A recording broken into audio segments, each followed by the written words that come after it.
Car వద్దు, bulldozer లాగా విధ్వంసం చేసిన బీఆర్ఎస్ పార్టీ వద్దని కాంగ్రెస్ పార్టీని తెలంగాణ ప్రజలు ఎన్నుకున్నారు.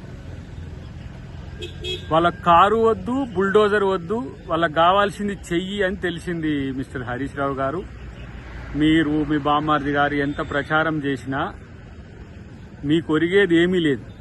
మొన్న హైదరాబాద్లో జరిగిన కంటోన్మెంట్ ఎలక్షన్లలో కాంగ్రెస్ పార్టీని ఎట్ట గెలిపించారో ఇవాళ జూబ్లీహిల్స్ ఎన్నికల్లో కూడా కాంగ్రెస్ పార్టీని గెలిపించడానికి ప్రజలు సిద్ధంగా ఉన్నారు. మీరు చేసిన బుల్డోజర్ పాలన, మీరు చేసిన విధ్వంసాన్ని ఇంకా తెలంగాణ ప్రజలు కోరుకోరు. అంతా మీరు భ్రమపడుతున్న పరిస్థితి ఉన్నది. సానుభూతితో ఓట్లు పడతాయి అనుకున్నా కూడా గతంలో సాయన్న లాంటి ఒక మంచి నేత కూతురు దగ్గరనే మీరు పెట్టే నాయకుడు పనికిరాడని కాంగ్రెస్ పార్టీని ఎన్నుకున్నారు. ఇలా గోపీనాథ్ గారి దగ్గర కూడా మీరు సెంటిమెంట్ వర్కౌట్ అయిద్దని ఒక ప్రయత్నం చేసినా ఇలా కాంగ్రెస్ను జూబ్లీహిల్స్లో ప్రజలు కోరుకుంటున్న మాట వాస్తవం.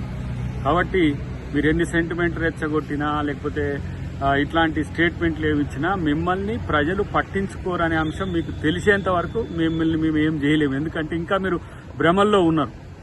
మీరు ప్రతిపక్ష హోదాల్లో కూడా లేరు.